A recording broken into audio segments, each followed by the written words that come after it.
I don't know whether you've noticed the connection here. मैं नहीं जानता कि आपने इनके बीच का संबंध देखा है क्या.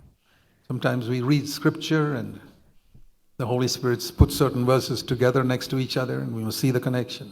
कभी कभी परमेश्वर जब हम बाइबल पढ़ते हैं तो पवित्र आत्मा वहाँ दो वचनों को आपस में रखता है ताकि हम उसके संबंध को देख पाए. Here is one of those passages like that. यहाँ ऐसा एक शास्त्र भाग है. 1 Peter 5 verse 6, humble yourselves under the mighty hand of God. Therefore, why? पहला पत्रस 5वां अध्याय 6वां वचन, इसलिए परमेश्वर के बलवंत हाथ के नीचे दीनता से रहो, या इंग्लिश में लिखा है परमेश्वर के बलवंत हाथ के नीचे नम्र हो जाओ, जिससे क्यों? Because in the previous verse it says in the last part, clothe yourself with humility towards one another because. क्यों ऐसा करना है? क्योंकि पिछले वचन में 5वें वचन के अंतिम भाग में लिखा है कि दीनता से अपनी कमर बांधे रहो, क्योंकि. What is the reason? कारण क्या है? God will oppose you if you are proud. अगर आप घमंडी हो, अगर आप अभिमानी हो, तो परमेश्वर आपका विरोध करेगा. It's terrible to have my flesh opposes me, the devil opposes me, there are ungodly people who oppose me, there are even Christians who oppose us. ये बहुत ही बुरा होगा क्योंकि मेरा शरीर मेरा विरोध करता है, मेरा शैतान मेरा विरोध करता है, अभक्तिहीन जो लोग हैं वो मेरा विरोध करते हैं, कभी कभी मसीह लोग भी मेरा विरोध करते हैं. On top of all that, if God himself opposes you, not just the devil, God himself opposes you. इन सब से बढ़कर अगर परमेश्वर खुद भी आपका विरोध करने लगे तो, केवल शैतान नहीं, अगर परमेश्वर खुद आपका विरोध करे तो there's no hope for any of us. फिर हम में से किसी के लिए कोई आशा ही नहीं रहेगी. And it says here God is opposed to the proud. और यहाँ लिखा है परमेश्वर अभिमानियों का या घमंडी लोगों का विरोध करता है. There's one group of people एक विशेष झुंड है लोगों का that the Bible specifically says God opposes. जिसके विषय में विशेष तौर पर बाइबल बताती है कि परमेश्वर ऐसे लोगों का विरोध किया करता है. We would think he opposes the ungodly. हम सोचेंगे कि परमेश्वर अभक्तिहीन जो लोग हैं उनका विरोध करता होगा. Some ungodly people are humble and broken like the repentant adulteress whom Jesus forgave. Like कुछ अभक्तिमय लोग होते हैं जिनको परमेश्वर क्षमा करता है, वो जो मन फिराई हुई व्यभिचारिणी पापिनी स्त्री थी जिसको यीशु ने क्षमा the किया. repentant murderer on the cross whom Jesus forgave. जैसे वो मन फिराया हुआ वो खूनी था उस क्रूस पर जिसको यीशु ने क्षमा किया. But the proud, पर जो घमंडी होते हैं, like the other thief on the other side of the cross, जैसे वो क्रूस के दूसरी ओर जो दूसरा चोर था, both were murderers. One was proud, the other was humble. क्रूस के आसपास जो टंगे दो चोर थे वो दोनों तो खूनी थे, Went to hell, the other went to heaven. पर एक नरक में गया, एक स्वर्ग में It's the गया. only reason. ये एक इकलौता कारण था. It's not because one lived a better life. ऐसा नहीं कि एक ने दूसरे से बेहतर जीवन जिया. It was humility that made the difference between the two thieves on the cross. वो जो क्रूस पर दोनों चोर थे उनके बीच में केवल नम्रता था जो अंतर था उन दोनों के बीच. It was pride that made the difference. घमंड ने उन दोनों के बीच अंतर लाया. God is opposed to the proud. परमेश्वर घमंडियों का विरोध करता है. Whether it's a person, चाहे वो एक whether व्यक्ति it's हो, a family, चाहे whether वो परिवार हो, it's a church, whether चाहे कलीसिया हो, it's a preacher, whether it's anybody, चाहे वो प्रचारक हो, चाहे कोई भी क्यों ना हो, apostle, prophet, whatever. आप चाहे प्रेरित हो या नबी हो या कुछ भी क्यों ना हो, God is opposed to the proud, परमेश्वर घमंडियों का विरोध करता है, but he gives grace to the humble. When you ask God for grace, पर वो नम्र लोगों को अनुग्रह देता है. जब हम परमेश्वर से अनुग्रह मांगते हैं, you'll get it only if you're humble. आप उस अनुग्रह को केवल तभी प्राप्त करोगे अगर आप नम्र हो तो. When you ask God for the spirit of grace, the Holy Spirit is called the spirit of grace. जब आप परमेश्वर से पवित्र आत्मा को मांगते हो, और पवित्र आत्मा को बाइबल में अनुग्रह का आत्मा कहा गया है, And he's pictured in the Bible like a river of water. और बाइबल में पवित्र आत्मा का चित्रण एक पानी की नदी जैसा किया है. And you know that water always flows to the lowest place first. और आप जानते हो कि पानी जो है वो हमेशा सबसे जो निचला स्तर होता है, निचला स्थान होता है, वहां सबसे पहले बह जाता है.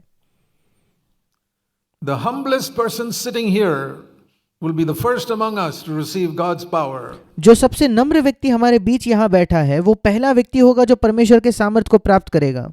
If God pours out his spirit, अगर परमेश्वर अपने पवित्र आत्मा को उंडेल दे तो I assure you. मैं आपको बिल्कुल आश्वासित करना चाहता हूँ, because water always flows to the lowest place first, and क्योंकि पानी हमेशा सबसे निचली सतह पर सबसे पहले बह जाता है। it's not about the question you think you're humble or I think I'm humble. It's a question of whether God sees that you are humble. और सवाल ये नहीं है कि आप सोचते हो आप नम्र हो या नहीं, या मैं सोचता हूँ मैं नम्र हूँ या नहीं। सवाल ये है कि परमेश्वर क्या देख रहा है आप नम्र हो। You don't even have to pray for grace. फिर आपको अनुग्रह के लिए प्रार्थना भी नहीं करनी पड़ेगी। If a river is flowing, you don't have to pray that the river will come to the lowest place. It will automatically come. अगर कोई नदी बह रही है तो आपको कभी प्रार्थना नहीं करनी पड़ती कि ये नदी बहकर सबसे निचले स्थान में आए, वो अपने आप आएगी।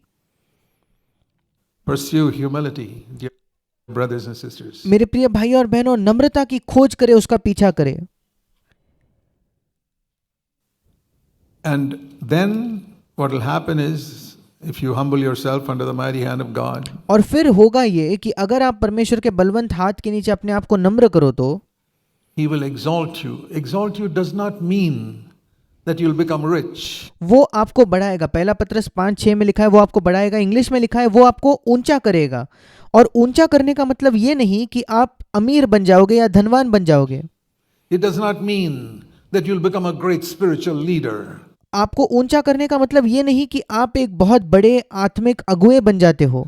It does not mean that you'll become famous in the Christian world or in the regular world, in the rest of the world. उसका मतलब ये नहीं कि मसीही जगत में आप जाने माने हो जाते हो या इस संसार में आप जाने माने हो जाते हो।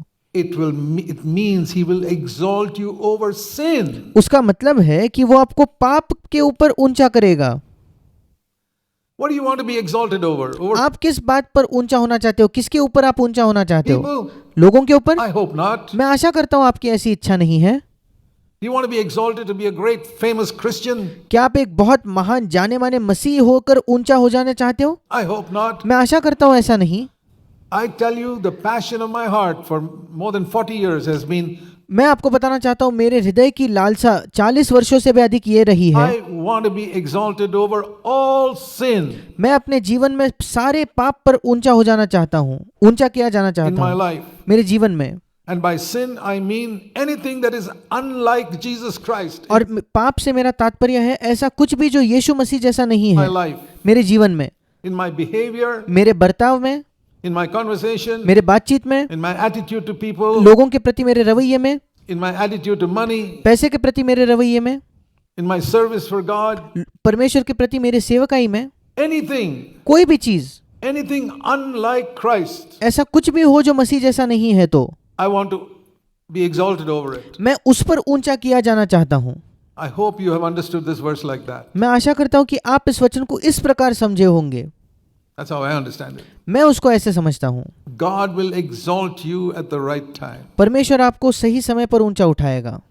What is the right time? और वो उचित समय, सही समय क्या है? The time when he sees that you don't become proud over your victory. वो समय जब परमेश्वर देखेगा कि आप आपके विजय के वजह से घमंडी नहीं होते, आपके विजय के वजह से अभिमान से नहीं भर जाते। I remember, I sought the Lord for victory for many, many years. मुझे याद है जब मैं परमेश्वर को पाप पर विजय के लिए खोज रहा था, मैं कई वर्षों तक परमेश्वर को खोजते रहा। And I knew that was the right time. और मैं जानता था कि एक उचित समय है।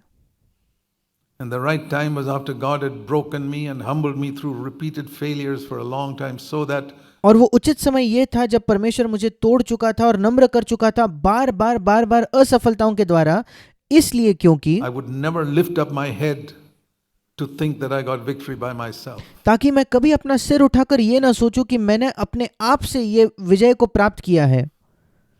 So that I would never lift up my head and look down on another poor sinner or backslider as though I'm better than him. ताकि मैं कभी अपना सिर उठाकर किसी गरीब पापी की ओर न देखूं या किसी पीछे फिसलने वाले के ओर देखकर ये ना सोचूं कि मैं उनसे बेहतर हूं। God waited until that time. परमेश्वर उस समय तक इंतजार कर रहा था। He had to wait until he was sure that I will not lift up my head and look down on a backslider. परमेश्वर को इंतजार करना पड़ा उस समय तक जहां मैं किसी भी पीछे फिसलने वाले की ओर अपना सिर उठाकर ये ना सोचूं कि मैं उससे बेहतर हूं, Or look down on some sinner, या कोई पापी है उसे मैं तुच्छ जानूं, thinking that I deserved salvation more than him. ये सोचते हुए कि उससे ज्यादा उद्धार पाने के मैं योग्य था। That is the proper time. वो है उचित समय, सही समय। And that's why God is not able to exalt some of you, my dear brothers and sisters. I love you, and that's why I tell you the truth. और इस यही वजह है मेरे प्रिय भाइयों और बहनों, क्यों परमेश्वर आप में से कुछ लोगों को ऊंचा नहीं उठा पा रहा, और मैं आपसे प्रेम करता हूं इसलिए मैं आपको सत्य कह रहा हूं। God longs to give you victory, but there's a proper time. परमेश्वर एक तीव्र लालसा रखता है कि वो आपको विजय दे, पर उसका एक उचित समय है। Already, even though you don't have victory, some of you are already proud. अभी भी जब आप में से कुछ लोगों के पास विजय नहीं है, उस समय भी आप में से कुछ लोग घमंडी हो That you're better than somebody here for some reason or the other. कि किसी ना किसी कारणवश यहाँ उपस्थित दूसरे लोगों से आप बेहतर हो। Maybe you know the Bible better. Maybe you're a leader of some house group. शायद आप बाइबल को बेहतर जानते हो, शायद आप किसी हाउस ग्रुप के अगुए हो। Maybe your messages you preach a little better than somebody else. Maybe you can play a musical instrument better than others. शायद आप दूसरों से बेहतर प्रचार करते हो, शायद दूसरों से बेहतर आप कोई इंस्ट्रूमेंट, कोई म्यूजिक बजाते हो, संगीत का इंस्ट्रूमेंट बजाते हो। God will oppose you till the end of your life. He'll oppose you and destroy you. आपके जीवन के अंत तक परमेश्वर आपका विरोध करेगा, वो आपका विरोध करेगा और आपका नाश करेगा। Whatever you are proud of, आप जिस किसी कारणवश घमंडी हो, humble yourself अपने आप को नम्र कीजिए to the mighty hand of God. परमेश्वर के बलवंत हाथ के नीचे। That's what it says here. It's a mighty hand. यहाँ वही लिखा है, और ये परमेश्वर का बलवंत हाथ है। Imagine the almighty God, hand of God cannot humble you. कल्पना करके देखिए, परमेश्वर का सर्वशक्तिमान हाथ आपको नम्र नहीं कर पा रहा। What a proud person you must be. आप क्या ही घमंडी व्यक्ति होंगे फिर। And what is the mark that you have humbled yourself? और आपने अपने आप को नम्र किया है, इसका क्या चिन्ह है? Here it is. वो यहाँ लिखा है, God gives grace to the humble. परमेश्वर दीनों को या नम्र लोगों को अनुग्रह देता है। And how do you know you got grace? और आप कैसे जान सकोगे कि आपने अनुग्रह प्राप्त किया है? You know, the verse we have preached for 45 years. आप जानते हो वो वचन जो हमने 45 वर्षों से जिसका प्रचार किया है, Sin shall not rule over you. पाप तुम पर प्रभुता न कर पाएगा, पाप तुम पर हुकूमत नहीं चला पाएगा When you are under grace. जब तुम अनुग्रह के अधीन हो। All these 45 years, whenever I've slipped up, इन 45 वर्षों में जब कभी मैं फिसल गया हूँ, even slightly, थोड़ा सा भी in my thoughts, मेरे विचारों or में, with a rude word, या मैंने कोई कठोर शब्द का इस्तेमाल कर दिया, I said, Lord, why did that happen? मैं कहता था, प्रभु ये क्यों हुआ? It wasn't some gross sin, some ये कोई बहुत बड़ा पाप नहीं था, small slip up. कोई छोटी तरीके से मैं फिसल गया। Why did that happen? And ये God क्यों हुआ? says, और परमेश्वर कहता है, you did not get grace. तुमने अनुग्रह नहीं प्राप्त किया। Because if you had grace, you would not have slipped up. क्योंकि अगर तुम्हें अनुग्रह मिलता तो तुम नहीं फिसलते वहां, You would not have spoken that angry word. तुम गुस्से से उस शब्द का इस्तेमाल नहीं करते, You would not have done that wrong thing. तुम वो गलत काम नहीं करते, You would not have got upset with your husband or your wife. तुम अपने पति या पत्नी से नाराज नहीं होते। You did not get grace at that moment. उस समय तुमने अनुग्रह नहीं प्राप्त किया। Then I say, Lord, why didn't I get grace? और फिर मैं कहता हूँ कि प्रभु क्यों मैंने अनुग्रह नहीं प्राप्त किया? God says, because you were proud. प्रभु कहता है क्योंकि तुम घमंडी थे। I give my grace only to the humble. मैं अपना अनुग्रह केवल नम्र लोगों को देता हूँ। So I learned that many years ago, that और इसलिए कई वर्षों पहले मैं ये सीखा whenever I'm defeated by sin, कि जब कभी मैं पाप से हार जाता हूँ, even the slightest, supposing I find a thought I cannot conquer, वो कितना भी छोटा क्यों ना हो, अगर मुझे लगता है अगर मुझे मालूम होता है कि मेरे अंदर एक विचार है जिस पर मैं विजय नहीं पा रहा, why? क्यों? Only one reason, एक ही कारण है, pride. घमंड। You continue to get irritated with your wife, आप अभी irritated with your husband. आप अभी भी अपने पति से, अपने पत्नी के Only साथ one reason. चिढ़ जाते हो, आप नाराज हो जाते हो, एक ही कारण Hey, है। brother, sister, don't say she is bad or he is bad. That is not the reason. मेरे भाई, मेरे बहन, कभी ये ना कहे कि वो बुरा है या वो बुरी है, वो कारण नहीं है। Jesus was surrounded by the most evil people in the world, yet he never sinned. यीशु मसीह इस संसार के सबसे दुष्ट लोगों से घिरा हुआ था, उसके बावजूद उसने कभी पाप नहीं किया। Don't say I've got a wicked wife or a bad husband. No. ऐसा मत कहिए कि मेरी दुष्ट पत्नी है या मेरा बुरा पति है, नहीं। You are proud. आप घमंडी हो And you did not get grace. और आपने अनुग्रह नहीं प्राप्त किया। That's the only reason you got upset and irritated वो इकलौता कारण है कि आप नाराज हो गए और चिढ़ गए and lost your temper. और आप गुस्सा खो बैठे। At least remember that from today onwards. कम से कम आज से इस बात को याद रखिए, So that at least you can find a solution for it by going to God and saying, Lord, ताकि आप आगे जाकर इस बात का समाधान तो प्राप्त कर सको, परमेश्वर के पास जाकर ये कहकर, tell me, how can I get grace? And so whenever the Lord said to me, it's because you were proud, you didn't get grace. और आप जाकर कह सकते हो, प्रभु तू मुझे बता, मैंने क्यों अनुग्रह नहीं प्राप्त किया। और जब कभी मैं परमेश्वर से पूछता था कि क्यों मैंने पाप किया, वो कहता था क्योंकि तूने अनुग्रह नहीं प्राप्त किया है। And because you didn't get grace, you slipped up there. और वहाँ क्योंकि तूने अनुग्रह नहीं प्राप्त किया, इसलिए तू वहाँ फिसल गया। The next question I asked the Lord was, Lord, show me where I am proud. और फिर तुरंत अगला प्रश्न मैं जो परमेश्वर से पूछता था वो ये था, प्रभु तू मुझे दिखा कि मैं कहाँ घमंडी था। And sometimes the Lord would show me something that happened the previous week. और कभी कभी परमेश्वर मुझे दिखाता था ऐसा कुछ जो पिछले हफ्ते में हुआ, Where God blessed me in some way. जहां परमेश्वर ने किसी तौर पे मुझे आशीषित किया, And I was not quick to give the glory to God. और मैंने तुरंत वो महिमा जो है वो परमेश्वर को नहीं दी। I felt a little spiritual pride. मैंने उसमें थोड़ा आत्मिक घमंड किया I'm ashamed of it. और मैं उसकी वजह से शर्मिंदा हूँ। But that's happened so often in the past that now I am very quick to immediately not touch the glory of God. और ये अतीत में इतने बार मेरे साथ हो चुका है कि अब मैं बहुत तत्पर हो गया हूँ कि मैं तुरंत कभी भी परमेश्वर के महिमा को न छू। You know, when you take credit for something that God did through you, क्या आप जानते हो कि अगर आप श्रेय लेते हो ऐसे किसी काम के लिए जो परमेश्वर ने आपके द्वारा किया, you're touching the glory of God. आप परमेश्वर की महिमा को छू रहे हो, You're touching something that's holy. आप ऐसा कुछ छू रहे हो जो पवित्र है। And if you did that in the old covenant, you'd be smitten dead immediately. और अगर आप ये पुरानी वाचा में करते तो आप तुरंत मार दिए जाते वहां। Uzzah once touched the ark of God. He just touched it. वो उजा जो था, एक बार उसने परमेश्वर के उस कोष को हाथ लगाया था केवल, And he was smitten to death. और वो तुरंत मार दिया गया। Thank God we are under the new covenant. परमेश्वर का धन्यवाद हो कि हम नए वाचा के अधीन हैं। Have you touched the glory of God somewhere? क्या आपने कहीं परमेश्वर के महिमा को छू लिया है? Have you taken credit for your well-behaved children? क्या आपके अच्छे बर्ताव रखने वाले बच्चों के लिए आपने श्रेय लिया है? God have mercy on you. परमेश्वर आप पर दया करे। Have you taken credit for the way you have prospered in your work or grown spiritually? God have mercy on you. क्या आपने श्रेय लिया है कि क्यों आप कैसे आप अपने काम के जगह आपने बहुत उन्नति की है या कैसे आपने बहुत विकास किया है? परमेश्वर आप पर दया करे।